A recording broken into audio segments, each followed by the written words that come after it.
저는 오늘 에스더 2장 19절, 3장 6절까지 말씀을 가지고 여러분들이 외쳤던 이 시대의 모르드게가 됩시다라는 제목으로 말씀을 나누려고 합니다. 이 본문은 대략적으로 모르드게라는 사람보다 그 왕후가 된 에스더에 대해서 더 집중되는 말씀 중에 하나입니다. 이 때를 보니까요, 성경에 뭐라고 되어 있냐면 아하수에로 왕 7년 그리고 와스디 왕후가 폐위된 지, 왕위에서 쫓겨난 지 4년 된 후의 이야기를 지금 조명하고 있어요. 특별히 그때는 포로 민족의 유다인 처녀 에스더가요, 드디어 바사 제국의 왕후가 되는, 이방 나라의 왕후가 되는 전무후무한 일들을 지금 성경은 주목하고 있습니다. 제가 성경을 읽다 보니까 이런 일들이 간혹 있습니다. 하나님께서는요, 하나님이 뜻하신 바를 인간이 봤을 때는 말도 안 된다는 상황 속에서 하나님이 이루심을, 하나님만이 이루실 수 있음을 고백하게 하는 장면들이 나와요. 오늘 본문도 그런 본문 중에 하나입니다. 분명히 하나님은요, 특별히 은총을 내리기 전에 언제나 그 목적을 가지고 은총을 내리십니다. 애굽에 팔려간 요셉 아시죠? 요셉 기억하실 것입니다. 그 요셉도요, 바로의 은총을 입게 된 것, 그래서 국무총리가 된 것도 야곱의 가족을 애굽으로 이주시켜서 그 민족을 언약의 민족으로 육성시키려고 하는 하나님의 그런 숨은 뜻이 있었기 때문에 그런 일들을 이뤘고요. 또 우리가 너무나 잘 알고 있는 모세 있죠. 모세도 애굽의 궁전에 세워놨잖아요. 이것도 우연이 아니었습니다. 그가 애굽의 왕자였기 때문에 수많은 사람이 아무것도 볼품없는 그 모세를 따라 출애굽을 결정할 수 있는 그런 기틀을 마련하기 위하여 그를 어린 시절 왕궁에서 자라게 하셨던 것입니다. 또한 느헤미야는 아닥사스다 왕의 술 관원이 된 것, 이것도 우연이 아닙니다. 예루살렘 성벽과 유다 민족의 재건의 그 목적을 두고요, 그 자리에 있게 만드셨던 거예요. 오늘 주인공인 에스더도요, 마찬가지입니다. 에스더가 그냥 왕후가 된 게 아니에요. 어쩌다가 우연히 왕의 눈에 띄어서 저 여자 이쁘다, 내가 왕후를 삼아야지, 이렇게 해서 왕후가 된 것이 아님을 우리는 눈치챌 수 있어요. 바로 하나님께서 그 유다 민족의 대학살로부터 하나님의 백성을 지키시고 유지하시기 위하여 이 에스더를 왕후의 자리에 올라가게 하셨다는 것, 이 모든 것이 하나님의 뜻이 없이는 아무것도 될 수 없음을 다시 한번 깨닫게 합니다. 분명 에스더의 왕후 간택은요, 모든 백성들에게 기쁨이 되었다고 얘기했고요. 그리고 먼저는 하나님께 영광이요, 또한 두 번째는 왕에게는 기쁨이요. 왜? 이쁜 아름다운 왕후를 맞이했으니까. 세 번째는 바사 왕국 전체의 축제였다고 성경은 하나님의 계획이 틀림이 없음을 우리에게 간증하고 있습니다. 자막 말씀, 오늘 본문 앞절에 이렇게 기록되어 있습니다. 자막 한번 띄워주세요. 18절 말씀. 18절. 자, 같이 한번 읽어보겠습니다. 시작. 왕이 크게 잔치를 베푸니 이는 에스더를 위한 잔치라. 모든 지방간과 신하들을 위하여 잔치를 베풀고 또 각 지방의 세금을 면제하고 왕의 이름으로 큰 상을 주니라라고 성경은 그 상황을 이렇게 말씀하고 있습니다. 왕은요, 새 왕후를 뽑은 것이 매우 흡족했던 것 같아요. 그래서 내가 새 왕후를 맞이한 기념으로 1년 동안 모든 백성들의 세금을 면해주겠다라고 선포한 것입니다.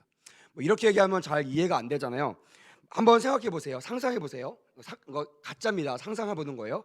지금 윤 대통령이 대통령에 취임했는데요, 지금은 아리따운 영부인이 있으시죠. 근데 막 영부인이 없어서, 영부인이 어떻게 돼서 새로운 영부인을 맞이했고, 그것이 너무나 기뻐가지고요, 온 국민에게 선포하는 거예요. 내가 너무나 기분이 좋아서 당신들의 세금을 1년 동안 면제해 주겠습니다. 이름만 들어도 좋죠? 생각만 해도 기분 좋죠? 네, 얼마예요 도대체? 얼마입니까? 예람점이 얼마예요? 세금 1년 동안 어마어마하잖아요. 그런 수많은 세금을 온 나라가 받지 아니할 정도로 왕을 비롯한 모든 나라가 기뻐했던 사건이라고 성경은 말씀해 주고 싶은 거예요. 왜 이렇게 기뻐할 수 있었을까요? 우연이 아니라 하나님의 목적과 하나님의 계획대로 이루어진 사실이기 때문에 그래요. 사랑하는 여러분, 여러분들이 어떤 일을 하는데 헷갈릴 때가 있을 거예요. 이게 정말 하나님의 뜻인가, 하나님의 뜻이 아닌가라고 헷갈린다면 먼저 하나님께 물어봐야 됩니다. 그리고 그 일을 해나가는 동안 보시면 됩니다. 하나님께서 이루시는 일은요, 반드시 기쁨과 축복과 하나님의 뜻이 이루어져 많은 선한 영향력들을 끼치게 되어 있어요. 근데 만약 내가 어떤 일을 하는데 하나님도 기뻐하지 않으시고 나도 기쁘지 않고 또한 되어지는 것도 안 된다라고 하면 여러분 빨리 눈치채셔야 됩니다. 이 일은 하나님의 기쁨이 되는 일이 아님을 우리는 빨리 알아차리셔야 돼요. 하나님은요, 고아로 자란 이 처녀, 이 에스더를요, 대제국의 왕비가 되게 하기 위해 백성들에게 큰 기쁨이 되게 하셨어요. 만약에 백성들이 기쁘지 않으면요, 저 왕비를 끌어내리려고요 갖은 모함을 할 것입니다. 안 그렇겠습니까? 우리나라 영부인을 뽑는데 만약에 북한 사람을 데리고 와서 윤 대통령이 영부인을 삼다고 생각해 보세요. 만약에 필리핀 여자를 데리고 와서 우리나라 영부인이라고 소개한다고 생각해 보세요. 여러분 어떻겠습니까? 여러 가지 구설수가 막 떠다니겠죠. 그를 기뻐하지 않을 것입니다. 근데 하나님께서요, 모든 바사국 모든 백성들의 마음을 여셔서요, 그 왕후를 맞이하는 것을 큰 기쁨으로 하나님께서 만들어 놓으셨다는 것입니다. 그리하여 에서는요, 축복하시고 그 은혜가 에서뿐만이 아니라 왕국에만 머물러 있던 것이 아니라 모든 백성들에게 흘러가게 하셨다라고 주님은 말씀하고 계신다는 거예요. 오늘 19절 말씀을 한번 보겠습니다. 그 다음 장면입니다. 한번 볼까요? 19절 말씀 보니까 모르드게가 대궐 문에 앉았더라라고 장면이 전환되면서, 영화로 보면요, 한 그 장면이 끝나고 다음 장면으로 넘어가면서 모르드게가 대궐 문 앞에 앉아 있는 장면이 영상으로 비춰질 겁니다. 이 말은요, 단순히 모르드게가 성전 문에 앉아 있다는 것을 의미하는 것이 아닙니다. 통상적으로 성전 문에 앉았다라고 하는 것은요, 그 사람의 직위를 나타내는 거예요. 그 사람이 어떤 사람인가, 그 사람이 얼마나 높은 지위가 있는가를 나타내는 그런 문화적인 해석으로 우리는 볼 수 있습니다. 그 당시도 마찬가지입니다. 친족 정치를 했습니다. 만약에 여러분 쉽게 예를 드세요. 여러분들 취직한 회사가 오너가 사장님, 그리고 그 사장님의 자녀들이 그 회사에 중직으로 있다고 생각해 보세요. 분위기가 이해가 되시죠? 여기 가도 사장님 아들, 저기 가면 사장님 딸, 저기 가면 사장님 친척, 사장님 옆집 아저씨 이러면서 온 회사가 다 사장님 인맥들로 채워져 있다고 한번 생각해 보세요. 아마 어떤 느낌인지 아실 것입니다. 바로 이렇게 친족 정치라는 모습은요, 왕과 왕후가 후에 옆에 있는 가까이 있는 사람들을요, 좋은 자리, 요직의 자리에 앉힌다는 뜻이에요. 그래서 성경학자들은요, 단순히 모르드게의 직위를 나타낼 때 대궐 밖에 그냥 문지기, 그냥 작은 자가 아니라 그 당시로 얘기하면 재판관이라고 해석하는 해석이 가장 지대적입니다. 가장 많은 해석입니다. 그 말은 뭐냐면 성 밖과 성 안을 연결하는, 그 사람의 허락이 있어야지만 성에 들어올 수 있고 그 사람의 허락을 받아야지만 성을 나갈 수 있는, 시민들의 출입을 좌지우지할 수 있는 막강한 권력을 갖고 있던 재판관의 역할을 이 모르드게가 차지했을 것이라고 성경학자들은 말하고 있습니다. 근데 이것을 지금 말하고 싶은 것은 아닙니다. 모르드게가 그런 자리에 놓인 것도 하나님의 계획이 있었고요. 오늘 21절 22절을 보니까요, 왜 하나님이 모르드게를 수많은 요직 중에 그 대궐 문에 앉게 하는 재판관 자리에 놓였는지를 우리가 이해할 수 있도록 성경은 이야기가 진행되고 있습니다. 21절 21절을 보니까요, 모르드게가요 그 자리에서 귀한 정보를 얻습니다. 그러니까 그 당시 재판관은요, 나가고 들어오는 것을 판결하는 그런 역할도 있지만 모든 드나드는 소문을 가장 먼저 듣는 자입니다. 그래서 여기에서 선별해서 왕에게 유익이 되는 정보를 위로 올려보내는 그런 중요한 자리가 바로 모르드게가 가지고 있었던 직위의 자리였어요. 여기에서 뭘 깨닫게 됩니까? 왕을 암살하려는 음모를 그가 먼저 캐치하게 돼요. 그래서요, 그가 누구에게 전하냐면요, 다른 사람이 아니라 나의 사랑하는 왕후였던 에스더에게 이 사실을 알려줍니다. 그리고요, 놀랍게도 이 보고로 인해서 왕이 암살에서 벗어나 왕을 구하는 놀라운 역사가 일어났고요.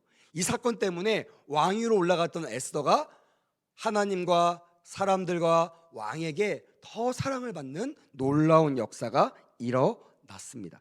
더 자세히 말하면요, 하나님이 에스더를 통하여 일하시고자 했던 중요한 일을 하게 하신 것입니다. 누굴 통해서요? 모르드게를 통해서. 자, 오늘 특별히 모르드게에서 잘 모르시는 분들이 계셔서 3장 말씀을 통해서 모르드게가 누구인지를 좀 살펴보려고 합니다.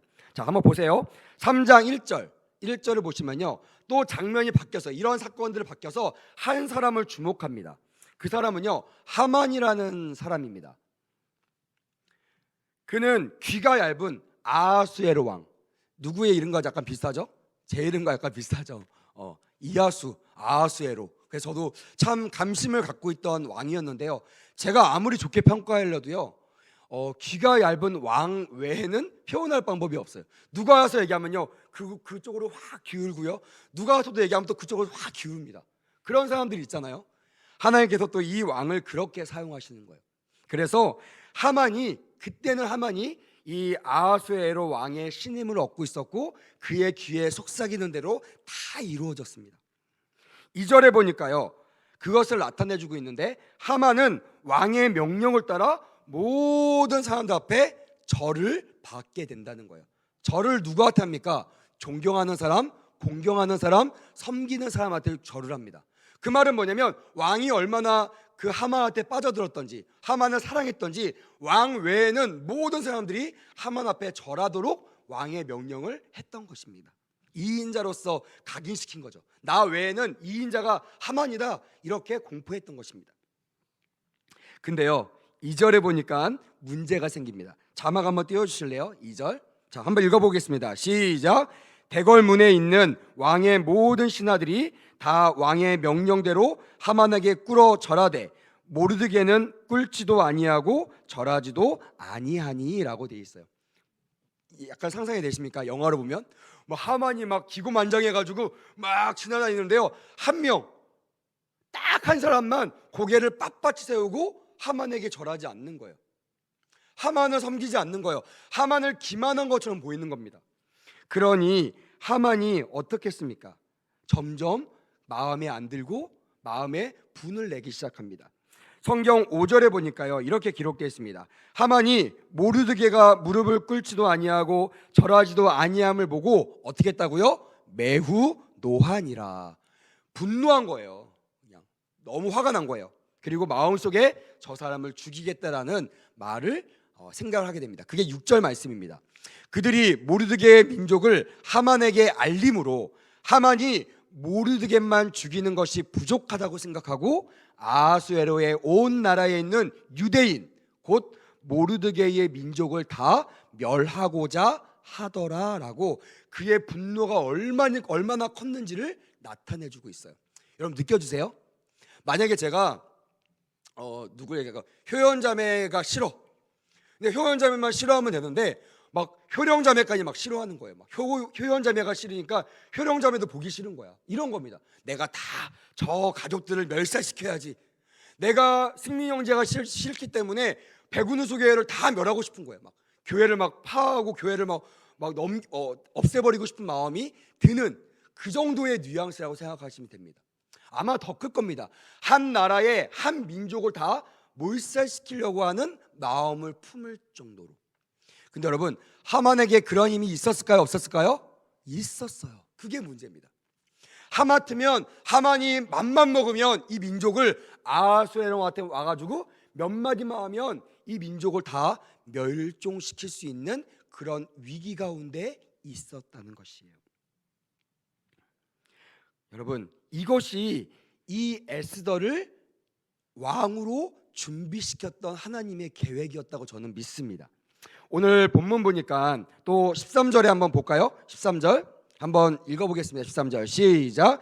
이에 그 조서를 역졸에게 맡겨 왕의 각 지방에 보내니 12째 달 곧 아달월 13일 하루 동안에 모든 유대인을 젊은이, 늙은이, 어린이, 여인들을 막론하고 죽이고 도륙하고 진멸하고 또 그 재산을 탈취하라 하였고라고 되어 있어요.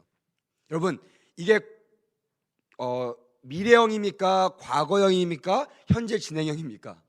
현재 진행형이에요.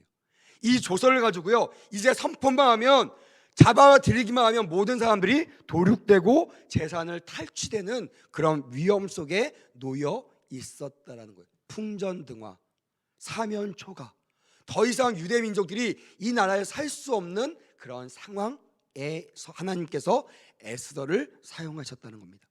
제가 이 말씀을 보면서 저도 그럴 때가 있거든요. 아무리 착한 척하고 있어도요, 분노가 막 쌓이면요, 막 감정이 막 격해 있으면요, 화를 내게 됩니다. 그러니까 제가 청년들에게 얘기합니다. 너 자신을 믿지 말고 그때 말씀처럼 그날 품었던 화를 다 해소하고 하라. 나는 괜찮아요, 나는 착하니까 하고 그 감정을 꼬이꼬이 내 가슴에 담아뒀다가는요, 엉뚱한 데서 터지게 됩니다. 경험하셨죠? 여기에서 막 참았다가 누가 한마디 딱 던졌는데 거기서 막 터져버리는 거예요. 괜히 다른 사람한테 화풀이 하는 겁니다. 약한 사람한테 그 모든 화가 가는 일들을 우리는 많이 경험했을 것입니다. 하나님은 그렇게 하기를 원하지 않으십니다. 그날 내가 가졌던 모든 감정을 하나님 앞에 가져와 다 해소하는 그런 우리 모두가 되기를 주님의 이름으로 축복합니다. 아멘. 아까 찬양 연습하는데 어떤 우리 청년이 목사님 집에 가고 싶어요 그러더라고요. 그래서 제가 뭐라고 했는지 아십니까? 어서 가세요 하지 않고 이 감정으로 가면요, 망합니다. 이 감정을 가면 사고칩니다. 이 감정을 가면 신앙이 무너집니다. 이럴 때일수록 더 예배를 드리고 가세요라고 제가 했습니다. 그리고 그 청년이 제가 보기엔 지금 은혜 가운데 있는 것 같습니다. 할렐루야. 이것이 하나님의 계획입니다. 여러분들 어느 날 청년 예배를 와야 되는데 오기 싫은 거예요. 오늘따라 왠지 빨리 가고 싶은 거예요. 그럴 때 있잖아요. 저도 오늘 사역이 되게 많았거든요. 아침부터 정말 쉴 새 없이 했어요. 그리고 점심을 먹었는데요, 목사님 저도 집에 가고 싶더라고요. 산부예배 설교해야 되는데 하나님께 기도했으면 하나님 제 마음을 주장해 달라고. 이 답답한 마음, 이 힘든 몸을 하나님께서 위로하셔서 새 힘, 새 영을 부어 주시옵소서. 그리고요, 저 뒤에서 우리 이수민 전사님과 찬양팀이 막 찬양하는데요, 그 기도가 막 응답되는 거예요. 찬양하는데 막 마음서부터 발끝부터 머리끝까지 성령의 충만함들을 막 가득해가지고요, 막 고래고래 소리 지르면서 하나님께 찬양을 했습니다. 할렐루야. 그래서요, 이렇게 그래도 좀 믿음 좋은 목사님처럼 설교를 할 수 있는 것입니다. 여러분, 우리의 감정에 흔들리거나 또한 좌지우지되지 않기를 주님의 이름으로 축복합니다. 하나님께 다 내어 맡기셔서 해결하시는 은혜가 있었으면 좋겠습니다. 인간은요, 누구나 감정의 동물이기 때문에요, 나쁜 생각도 가질 수 있습니다. 또한 이 하만처럼요, 열받을 수 있어요. 분노할 수 있어요. 괜히 저 사람을 내가 가진 힘으로 눌러버리고 싶은 마음을 가질 수 있습니다. 근데 여러분, 성경은 그런 자들에게 이런 처방전을 내립니다. 에베소서 4장 26절 27절. 오늘 그런 사람들은 한번 큰 소리 한번 읽어보세요. 자, 시작. 분을 내어도 죄를 짓지 말며 해가 지도록 분을 품지 말고 마귀에게 틈을 주지 말라. 여러분, 우리가 왜 분을 내어도 죄를 짓지 말고 해가 지도록 분을 품으면 안 될까요? 그냥 우리의 인격이 좋기 때문이에요? 아니면 내가 해소했는데 내가 도리어 당할까봐 겁나서 그렇습니까? 아니에요. 능히 할 수 있는 하만과 같은 권한이 있어도요, 이 마지막 부분 이렇게 하면 어떻게 된다고요? 마귀에게 틈을 내어 주기 때문이라는 거예요. 여러분, 마귀는요, 성경에 보니까 시시때때로 우리를 삼키려고 준비하고 있어요. 저 자매가 지금 약간 한 번만 건드리면 넘어질 것 같은데, 그러면요, 정말 말도 안 되는 상황을 만들어서 그 자매에게 한 번의 분노를 또 준다는 거예요. 정말 지금 조금만 건드리면 내가 무너질 것 같을 때 말도 안 되는 상황을 마련하셔서 사단은 우리에게 분을 품게 하고 이 분을 내뿜게 하셔서 우리가 죄를 짓게 만든다는 거예요. 남자들도 마찬가지죠. 제가 옛날에 이런 얘기한 적이 있어요. 우리 성경에 보면 남자들에게 가장 좀 잔인한 말 같은 게 이런 거잖아요. 그 사람이 그 여인을 보고 음욕을 품은 자들마다 다 간음한 것이니. 제가 이 설교할 때마다 남자친구들이요 고개를 못 들어요. 다 고개를 숙이고 있어요. 왜? 오늘도 지나가다가요 벌럭벌럭거리는 여성분들의 치마에 내 마음이 들썩들썩거리고, 또 이쁜 여자 보면 또 마음이 또 들썩들썩거리고. 근데 성경에 뭐라 그랬어요?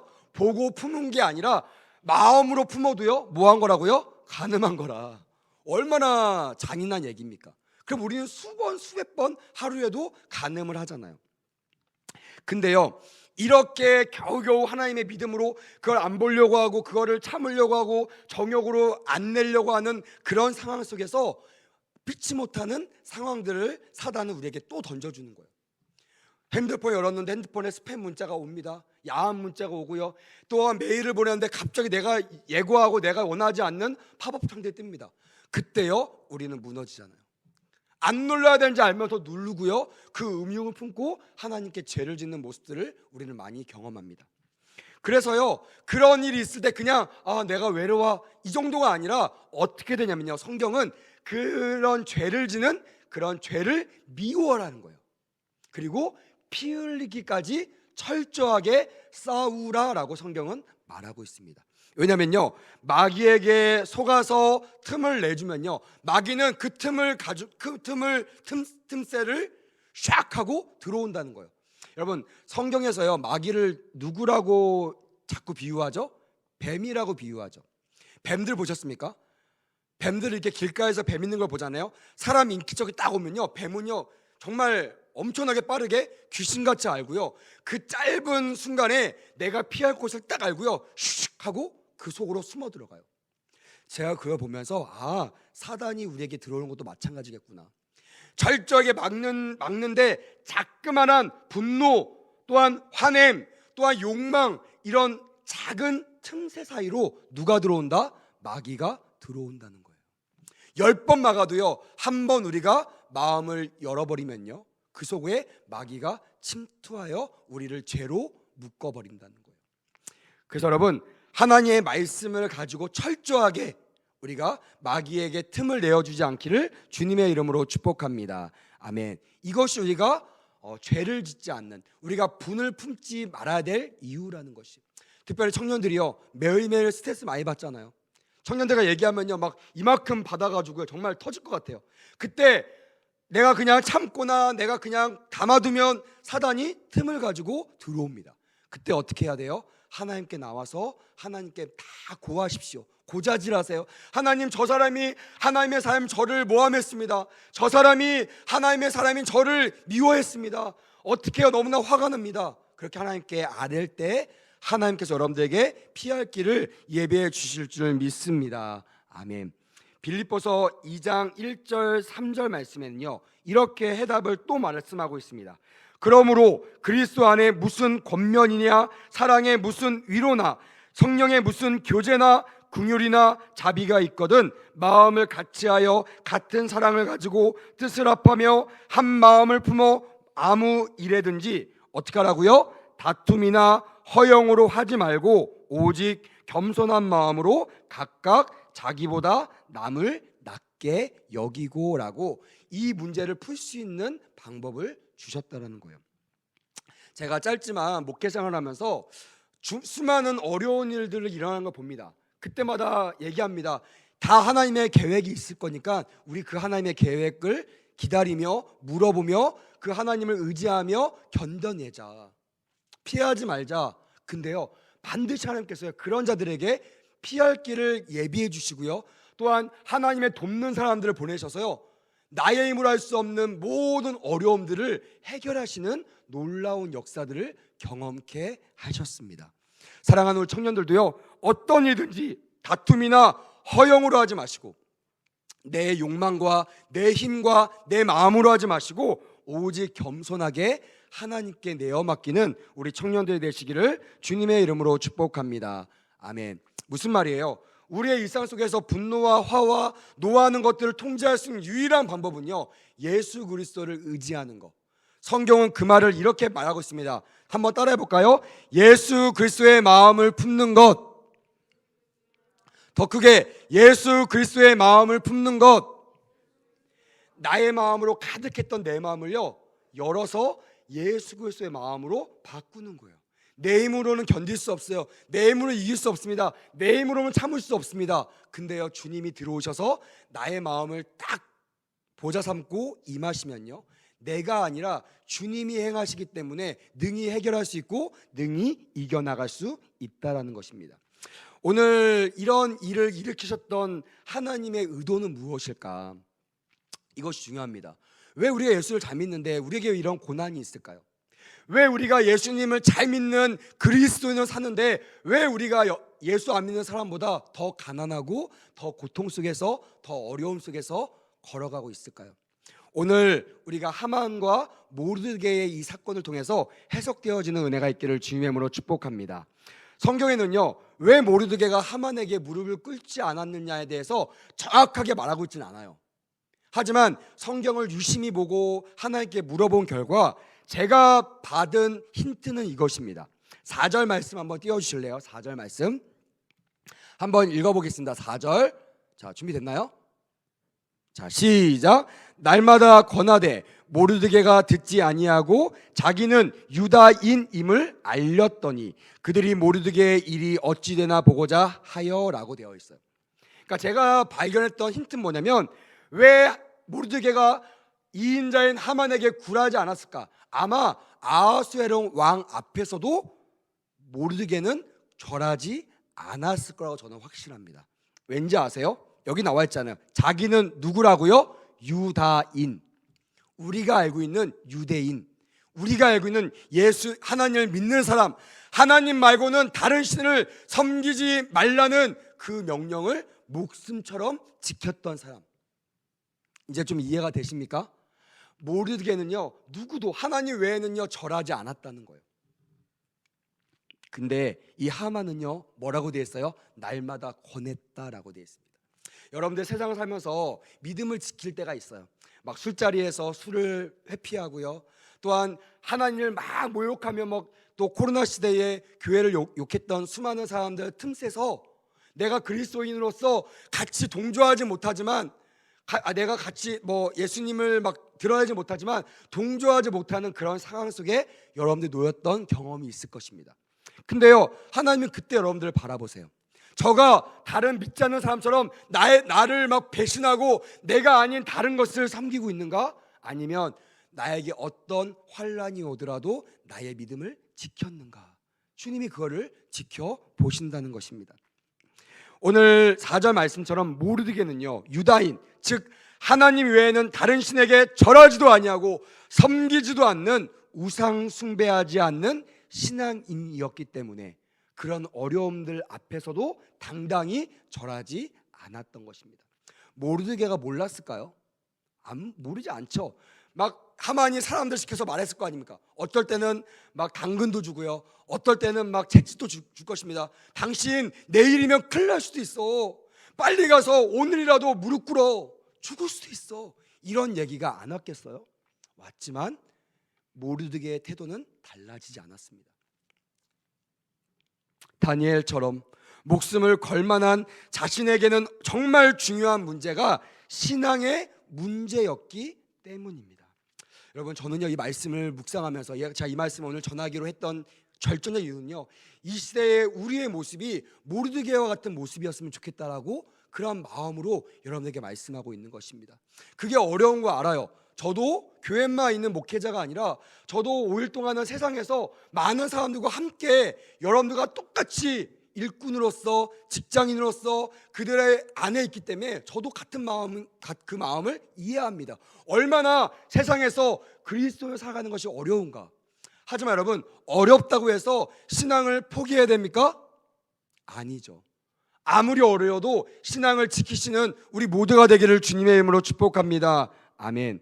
이 말씀을 통하여 과연 나는 모르드게와 다니엘처럼 내 인생의 최고의 가치를 신앙으로 삼고 있는가? 아니면 세상 사람들처럼 내가 그렇게 살아가고 있는가? 우리의 신앙을 점검하시는 은혜가 있기를 주님의 이름으로 축복합니다. 아멘. 요한일서 3장 1절부터 3절 말씀을 한번 보겠습니다. 보라, 아버지께서 어떠한 사랑을 우리에게 베푸사 하나님의 자녀라 일컬음을 받게 하셨는가. 우리가 그러하도다. 그러므로 세상이 우리를 알지 못함은 그를 알지 못함이라. 사랑하는 자들아, 우리가 지금은 하나님의 자녀라. 장래에 어떻게 될지는 아직 나타나지 아니하였으나 그가 나타나시면 우리가 그와 같은 줄을 아는 것은 그의 참모습 그대로 볼 것이기 때문이니 주를 향하여 이 소망을 가진 자마다 그의 깨끗하심과 같이 자기를 깨끗하게 하느니라. 아멘. 이 말씀처럼요, 주님이 오실 때 부끄러움을 당하지 않는 그런 청년들, 그런 신앙인을 되시기를 주님의 이름으로 축복합니다. 아멘. 여러분, 말씀을 맺으려고 합니다. 우리가 이 말씀을 묵상하면서 저도 옛날에 이 말씀을 가지고 에스더 설교를 많이 했습니다. 하나님께서 이 에스더를 얼마나 귀하게 여기셨습니까? 하나님께서 이 에스더를 얼마나 놀랍게 세우셨습니까?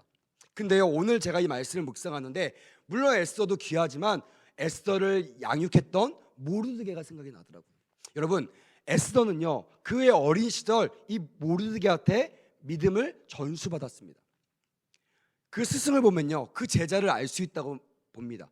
다시 말하면 여기 있는 청년들을 보면요, 청년들을 지도하고 있는 이하수 목사와 또한 우리 교회를 담임하고 있는 박영수 담임 목사님을 알 수 있다라는 거예요.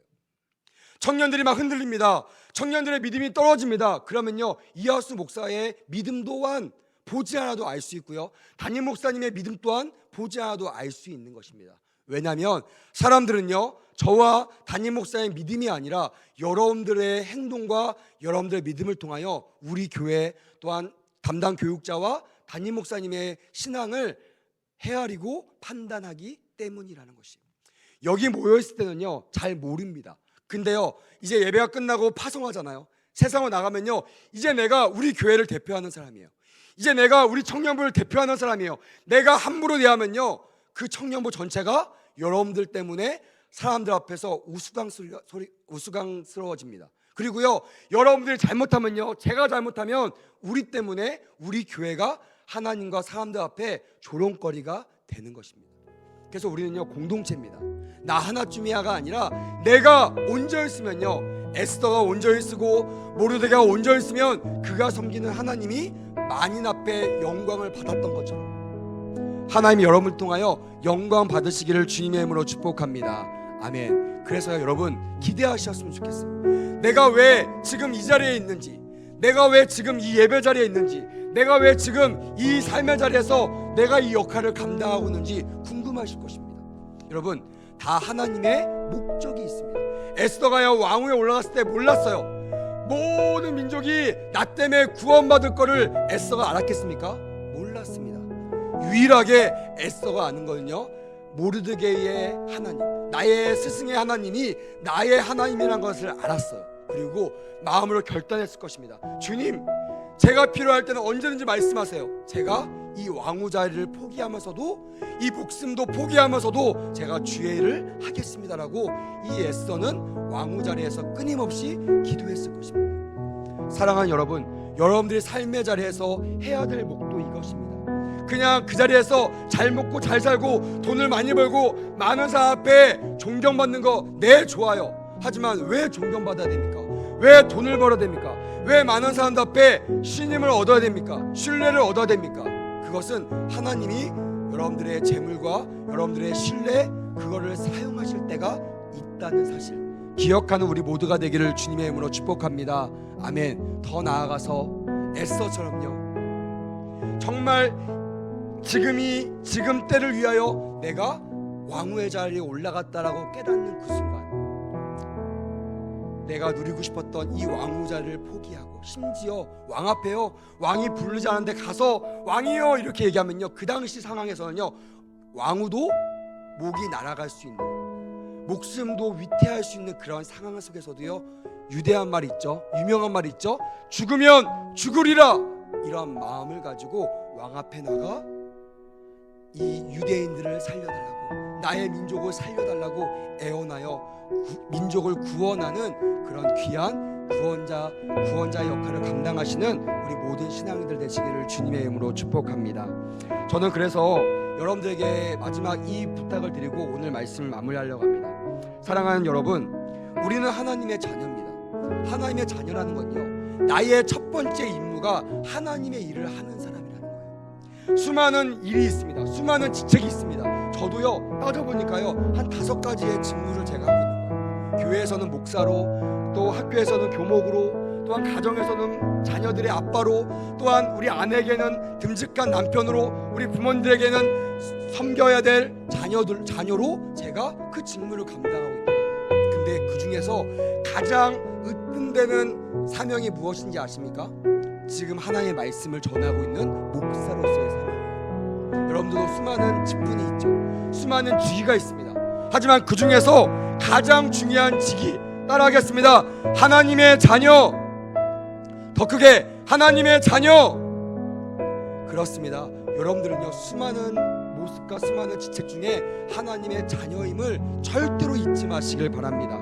그래서요, 세상이 어려울 때, 하나님께서 우리를 사용하시려고 하실 때, 귀한 빛을 비춰 비범한 사람들을 사용하여 하나님의 놀라운 역사를 이루실 그때에 여기 있는 우리 모든 예배자들이 귀하게 쓰임받는 그런 우리 모두가 되기를 주님의 이름으로 축복합니다.